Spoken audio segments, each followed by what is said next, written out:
we were and then the environment was cleaned up. the first time I was hearing about this stuff. Wow. It was totally new to me. With social impact consulting.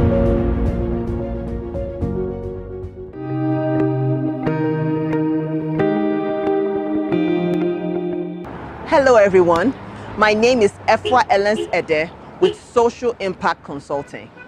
I'm a development consultant with 20 years of experience working with NGOs, international NGOs, and bilateral agencies to work in project support, monitoring and evaluation, and civil society strengthening. So now, I saw that local NGOs lack the capacity to manage large-scale projects, which can in turn impact their various communities because they have the connection based on their backgrounds. So this made me create this channel so that I can add value to you for free once you subscribe to this channel and get notified of upcoming videos. I look forward to hearing from you.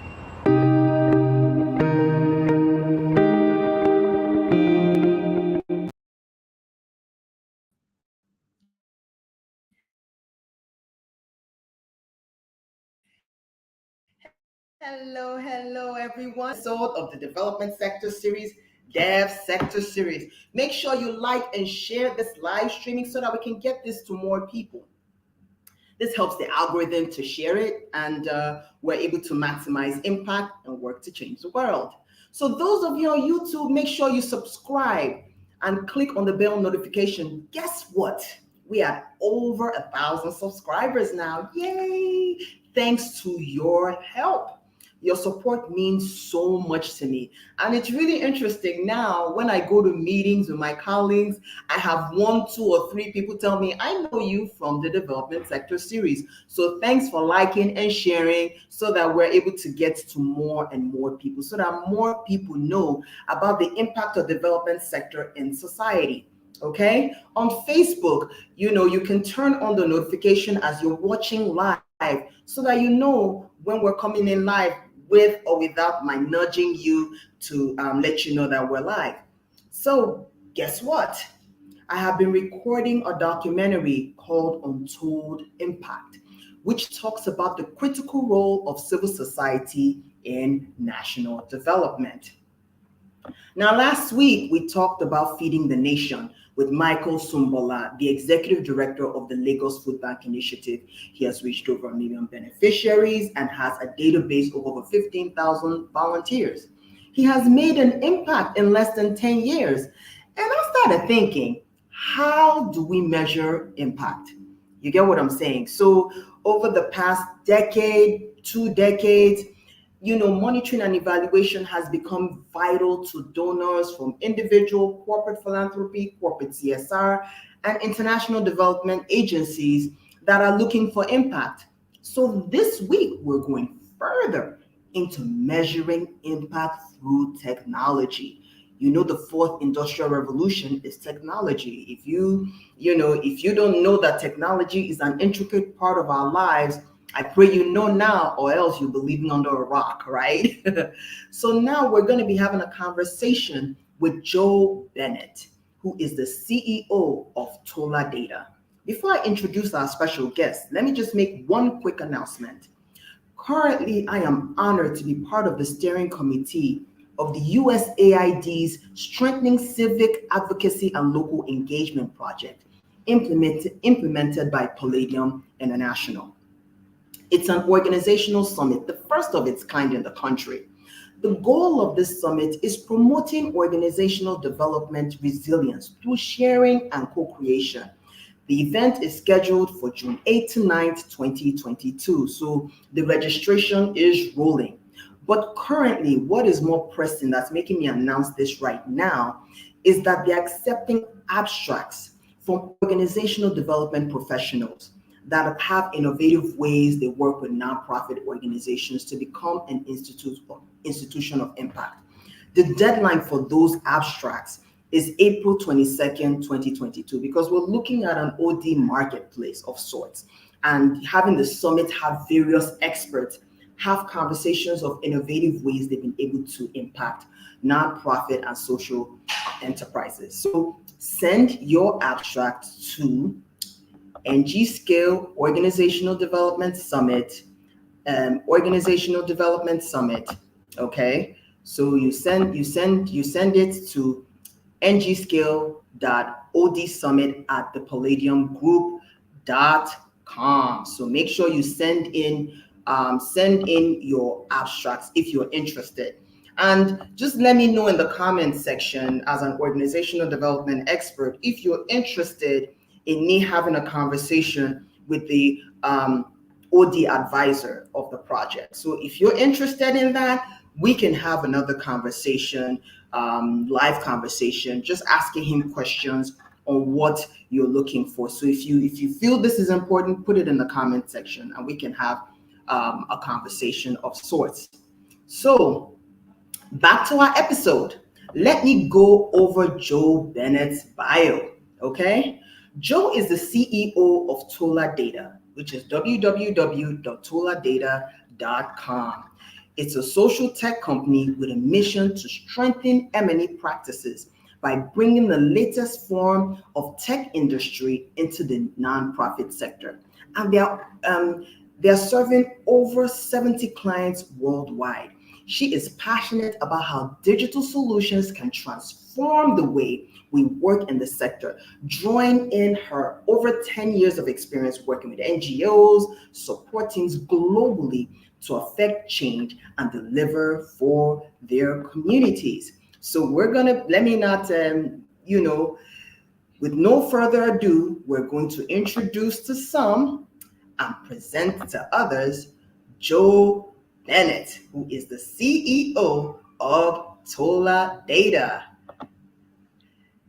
Hello, Joe. How are you? Thank you so much for joining us.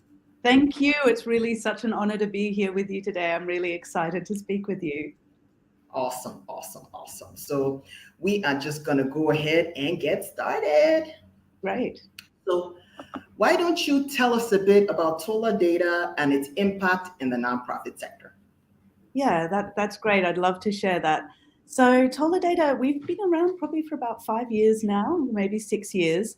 And we're really thinking about how we can help the nonprofit sector streamline the things that it needs to do in terms of administration, keeping track of things, counting things, the bureaucracy that we all have to go, the reporting, and really leverage the opportunities we have with the technology that exists in the world today to help organizations do all of that better, faster, more efficiently, so that their staff can really focus on the work that they want to be doing, the impact they're trying to have in the communities, the things that they're trying to deliver for the communities that they work with. And I think we feel really passionately about how we can support organizations to simplify, for example, the data collection and the M&E processes that they're doing and the reporting, so that they really are released from that work a little bit and can focus on the things that they want to be getting on with. I think from my own experience in working in the NGO sector, I used to work in particular for many years with Save the Children. And I also really appreciate that it's expensive to acquire amazing technology. If you're a very rich company in the private sector, you can afford to have big IT teams and build amazing systems and access the absolute latest in technology. But for NGOs, they don't have a lot of budget to necessarily put towards that. And so we also wanted to find a way that we could make that available to NGOs without them having to think, okay, I'm going to try and build my own system, which actually is really expensive and has an ongoing cost long-term that's hard for an NGO to maintain. So we're also really thinking about how to bring technology in an affordable way into the sector. Thank you so much for that, because that is a big issue. The fact that you're talking about affordability and then also talking about really giving the teams room to be able to do the work on the field, instead of, because M&E it's a lot of work and it takes a lot of time to actually harvest all that data, analyze it, disaggregate it, and all that. It's just a lot of work. So that is really some value added. So I'm just going to go into my next question. So how do you think currently MPOs are utilizing technology in M&E? Do you feel like they're utilizing it enough? How is that working? Yeah, I think, we've really seen an exciting transformation happen in the sort of M&E world in probably the last 10 years.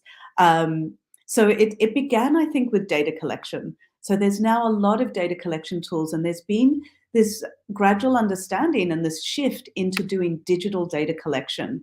Because before, when we were, when you collect data by paper, at some point you have to put it into an Excel spreadsheet. So at some point you have to digitalize it usually, because it's quite hard to keep track of it on a paper-based system. So the switch into digital data collection, I think, has happened quite profoundly, and it's really increasing across the sector. Like, really, we get contacted by a lot of people now who say, look, we're already using digital data collection tools like Kobo Toolbox or Owner, and various survey tools. And now there's this thinking of moving to the next stage. Okay, if all my data is already digital, is there something beyond Excel that I can use to manage my data, to get insights into my data, to report it, to make it look beautiful and share it back and show my impact to donors and stakeholders? And I think that this next stage is really what we're seeing at the moment, and there's a huge wave behind it, and it's really exciting seeing that next phase of technology come into play. So, this is just a follow-up question. So, Yeah. in the tech space, how do you feel like the response is to that need for MPOs and social enterprises to get that data together? So, how do you feel the wave is coming? Because I know Data is ahead of the curve. Like, how do you feel like that marketplace is going to really meet that need? Yeah, well, it's actually interesting because I think M&E and impact measurement has been something quite unique to the nonprofit sector. It's not been something that the commercial sector is really worried about until recently, which is also an interesting trend that's coming. They've been much more focused on their financial bottom lines. And so, although digital data collections are kind of like survey tools and things like that, that's a pretty common requirement in broadly across multiple sectors. The next phase of that, which is really things like tracking your indicators, tracking your non-financial impact, that's something that's been quite unique to the NGO sector. So in a way, there wasn't technology existing to really meet that need. There are some commercial products that have tried to adapt, but they've not quite fit exactly the requirements. So what we're seeing right now is a real growth in the number of organizations and companies like TolaData who are stepping up specifically to deliver products for MPOs. And I think that's also a really exciting moment. Instead of NGOs going, okay, well, what exists in the commercial world with technology that maybe we can adapt? They're actually getting tools that are built and are absolutely fit for purpose for their specific requirements and are really focused on their needs. And that's a huge shift in how they're able to access technology.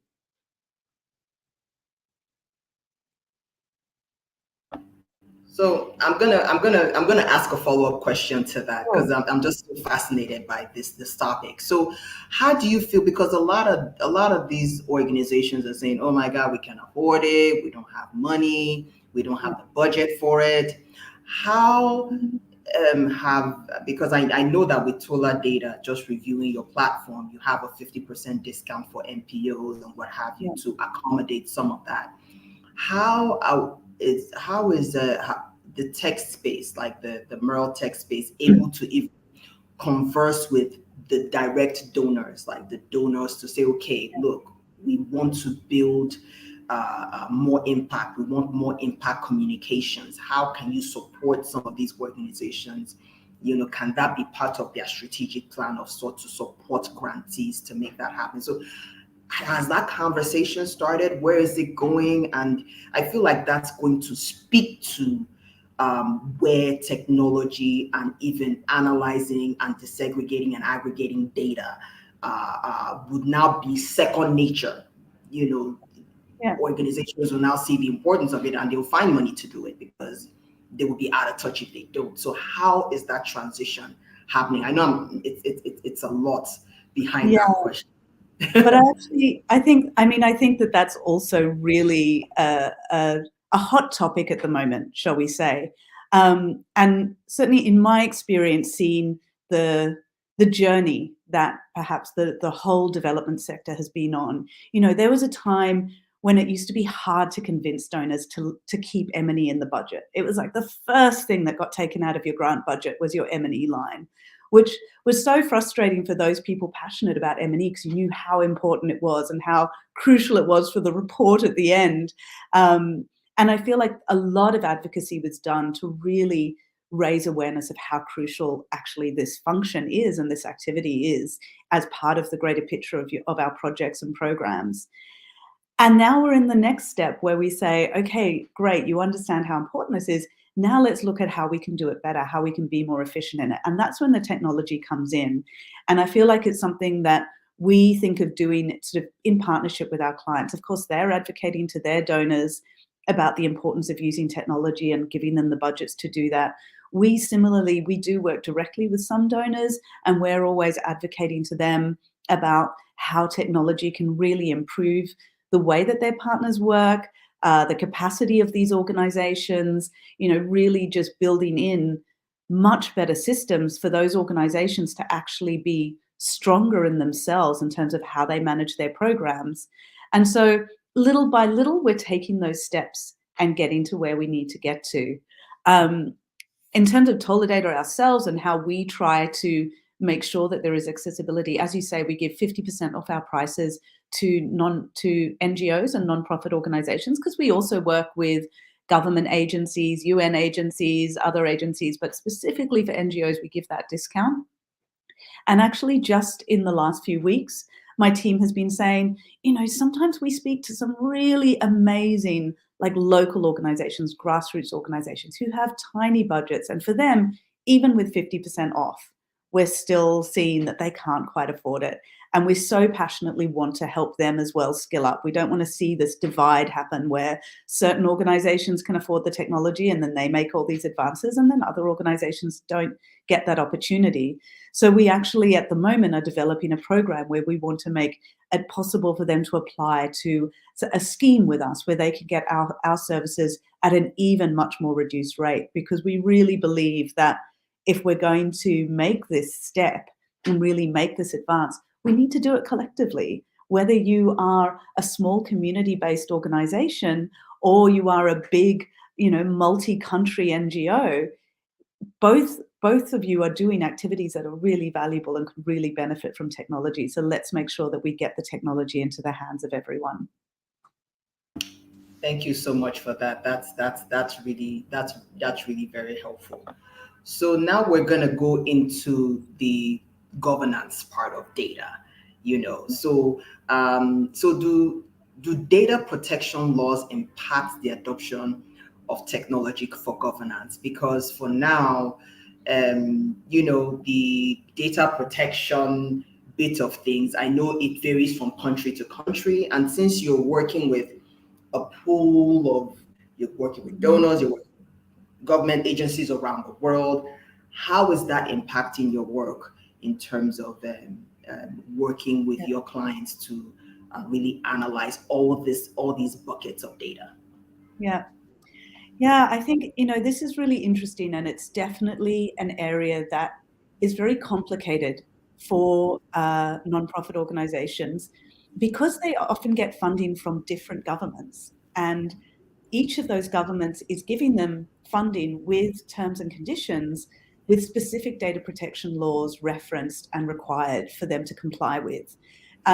So they really are in a position where they are having to keep track of a lot of different laws and a lot of different requirements, even just down to things like how long should you store your data and what data are you allowed to store.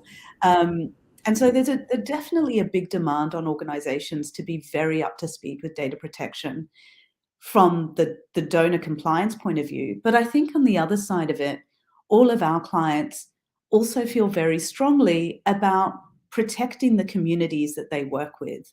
And I think something that's come into consciousness really in the last, say, 5 years with the rise of GDPR, but also with a greater awareness of what can happen to your data and how your data can be used or misused, it's made us actually much more aware that when we go out and we collect the names and the birth dates of our beneficiaries and, we plug it into a system or we put it here or there, we're actually we have to be really responsible with that data. We have an obligation to protect their data and to protect them.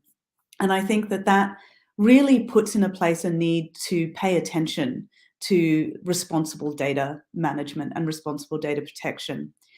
In terms of the actual adoption of technology for governance, I think this plays out in a couple of ways. So firstly, thinking about what technology you can adopt depending on which donor is funding the use of that technology or whose data it is.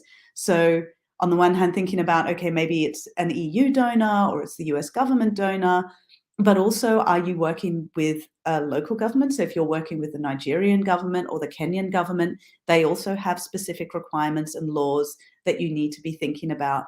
And sometimes that can hinder the process of adopting technology or limit which technologies you can use, which softwares you can use, depending on where that company's based, where do they host their data. And there's a lot of factors to be taken into account. So I think that is definitely making it necessary for people to take steps a little bit slowly sometimes and sort of be cautious about how they do things.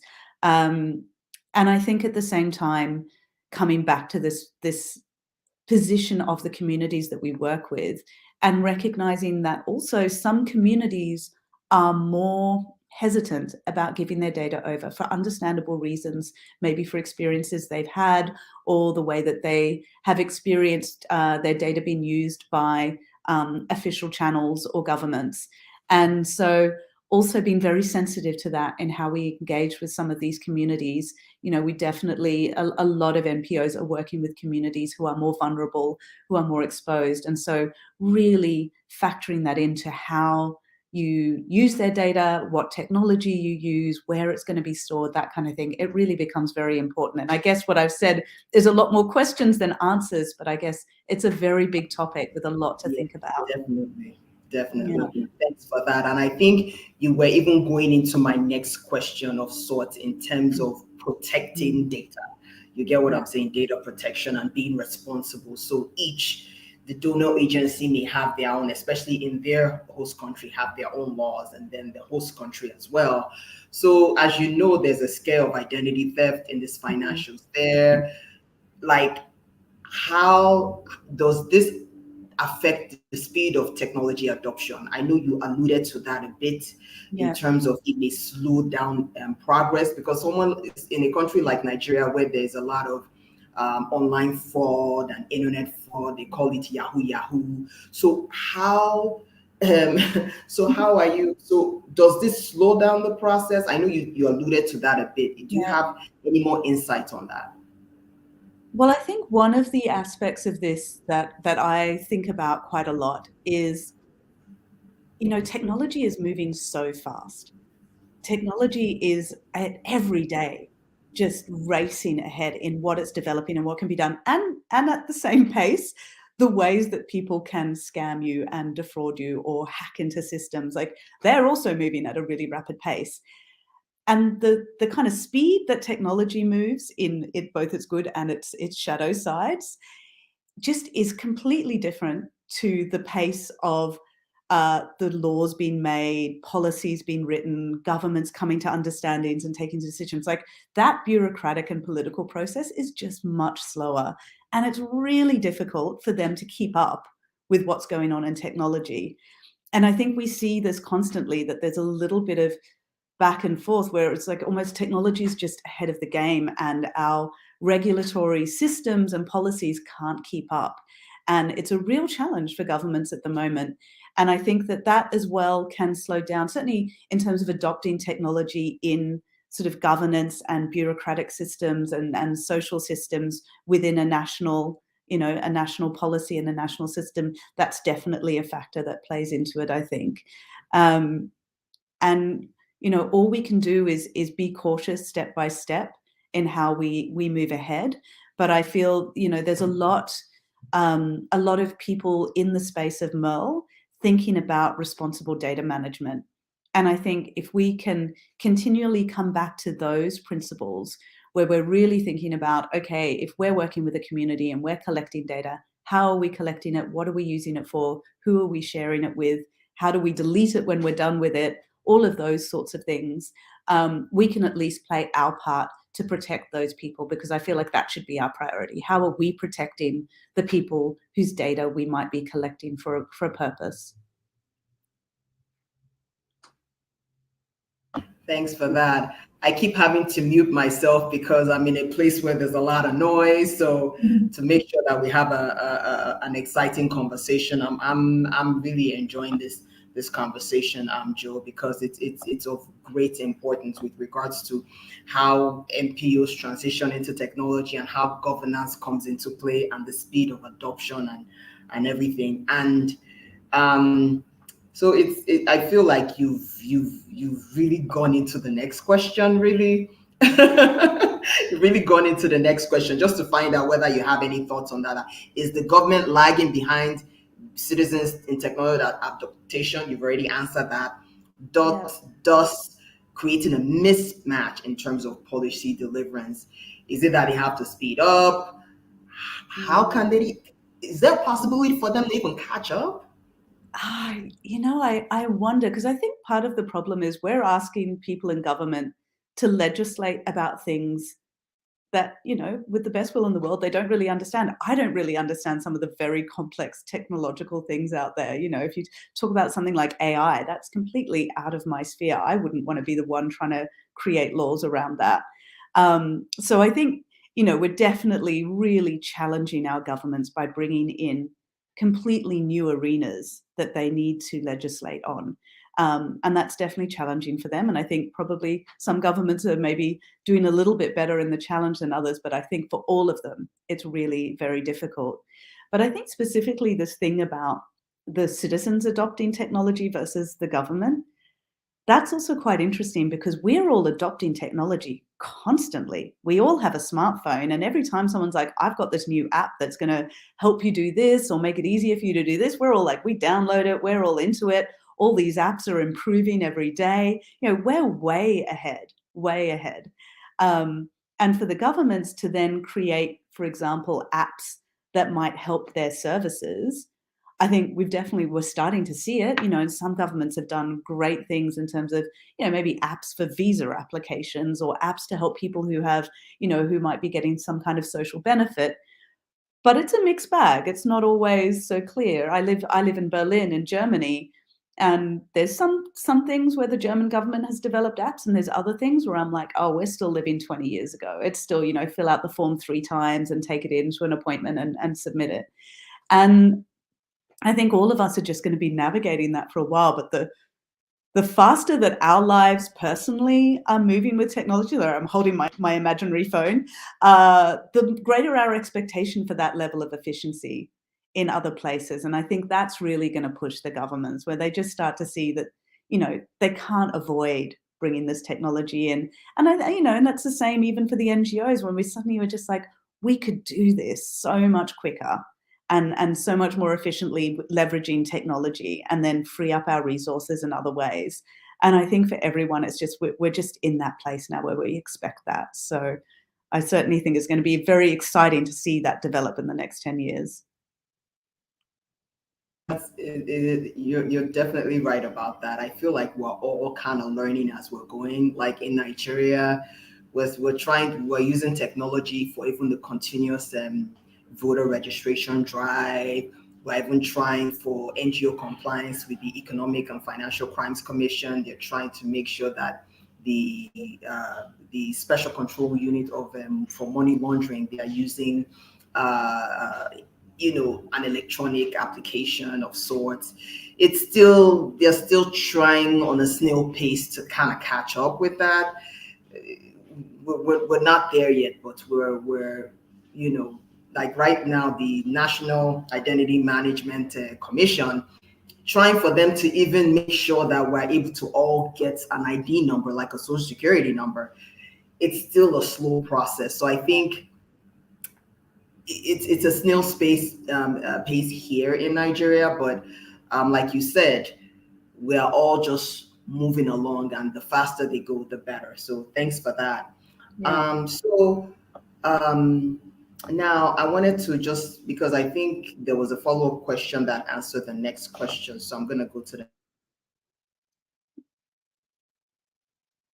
Oh, I think you've frozen for me. I don't know if you've frozen for everyone else, but I can see the question there.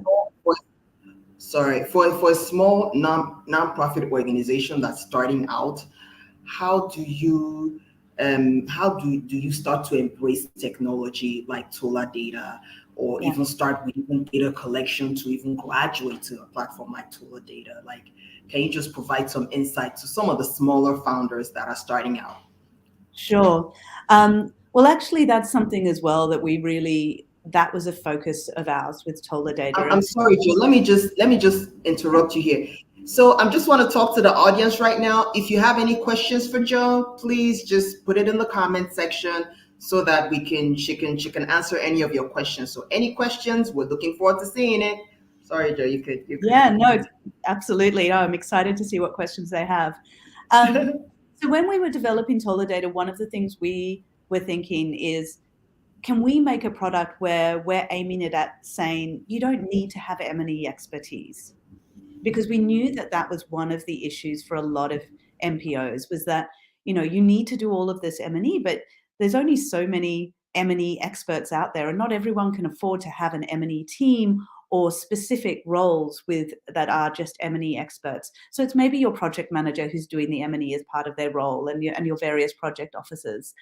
So we specifically thought, okay, let's design TolaData in a way that it would guide someone who maybe didn't have M&E expertise in how to use the tool, how to follow that journey and help them with the product management. So that for us is one of the reasons why we're also really keen to engage with small nonprofits as well as the big ones, because we really want to say, you're exactly the people that we were hoping to help. You're exactly who we want to try and give you access to this technology. With a platform like TolaData, we really have also thought about, you don't need to be doing your digital data collection straight away. Like it doesn't mean you have to now have all of your survey forms digital and everyone in your team working on mobile phones to collect their data. You can still be collecting your data on paper, put it in an Excel spreadsheet, and then put it into TolaData or just type your results in.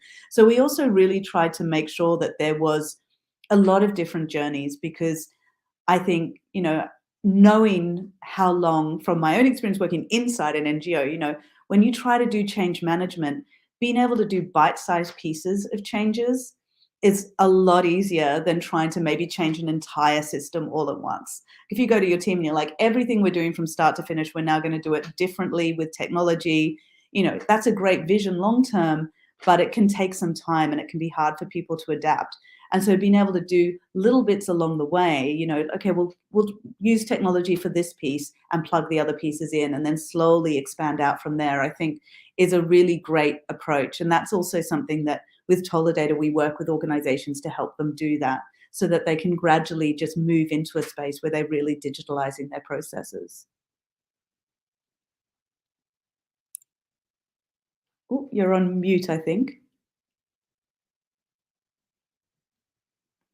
I can't hear you. As I Sorry, said, I keep having to mute because of the background noise no on my problem.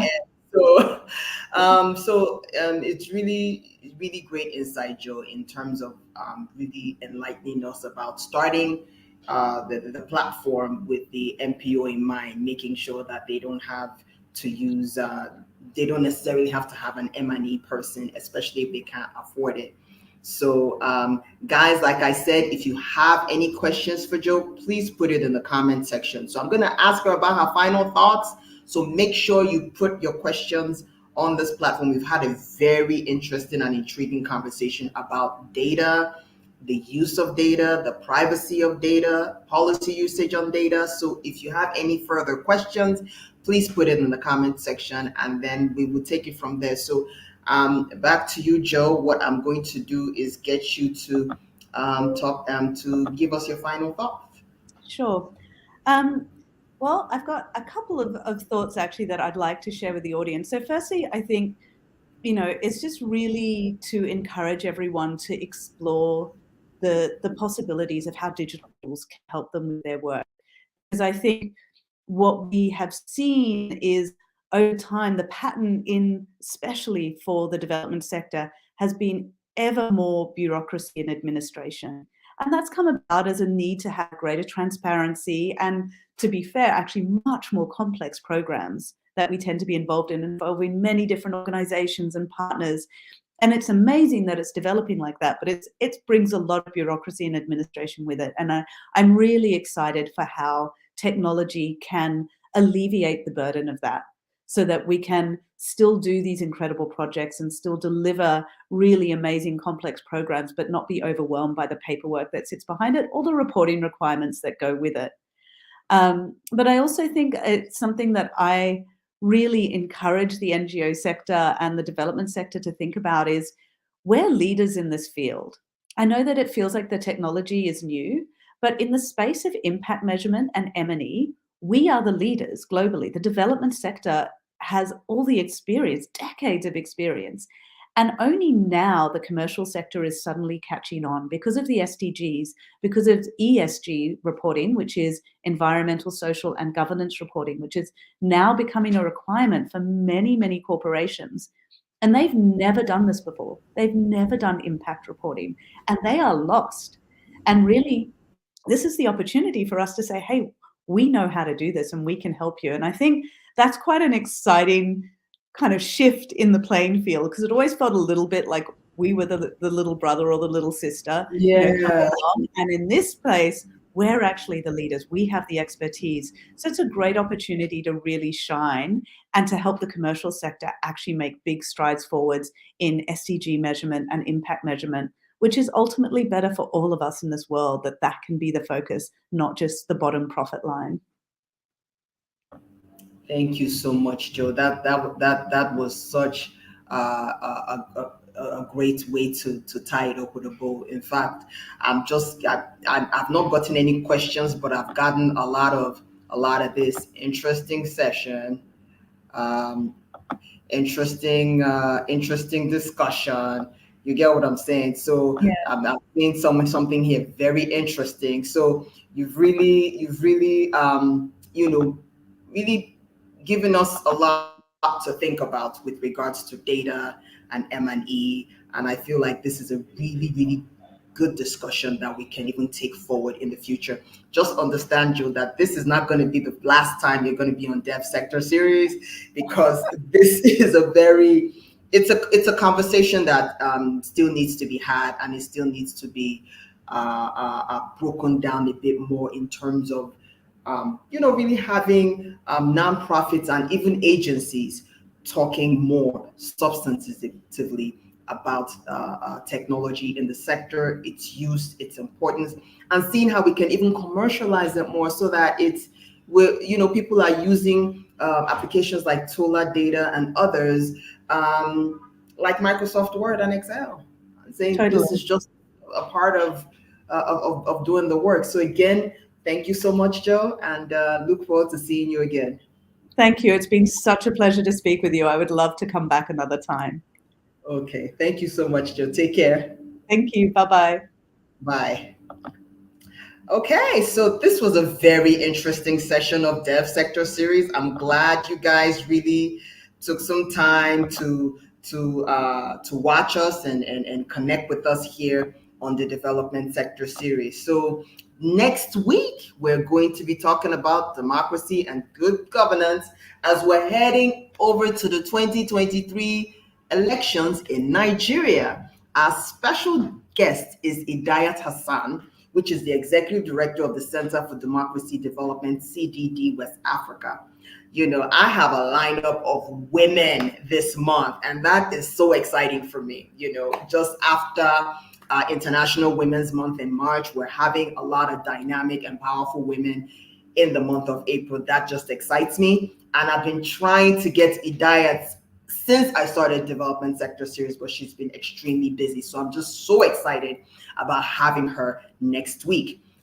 Also, we're working on post-production for Untold Impact. I am going to be sharing behind the scenes footage on what we did in Lagos and just bits and pieces of what we did in Abuja. I've been sharing it a lot on Facebook, on just still photos, but we're going to be sharing a lot of of video footage on the behind the scenes as we're going into post-production, and we're just going to have snippets of some of those interviews, some of that substantive content that we've really gathered from development practitioners from all over the country. So more of that coming soon. So just keep your eyes on all my social media handles and make sure you follow me so that you can keep up with when we're going to be having the pre-screening and when we're going to be disseminating the content. So I'm very excited about that. Again, remember to subscribe to our YouTube channel. You get what I'm saying? Social Impact Consulting with the big blue S, okay? Now, we are going live again next week, Wednesday at 12 noon. Follow us again. Follow me on those of you on LinkedIn. Make sure you follow me, okay? So that you can get more information on the development sector series, on behind the scenes footage, on Untold Impact on LinkedIn. I'll be putting more of that on LinkedIn so that those of you who link with me on LinkedIn can follow me up on that. Again, thank you so much for watching the development sector series, which is Devsectorseries. See you next week, y'all. And again, let us change the world together. Take care, and you all have a wonderful week. Bye-bye.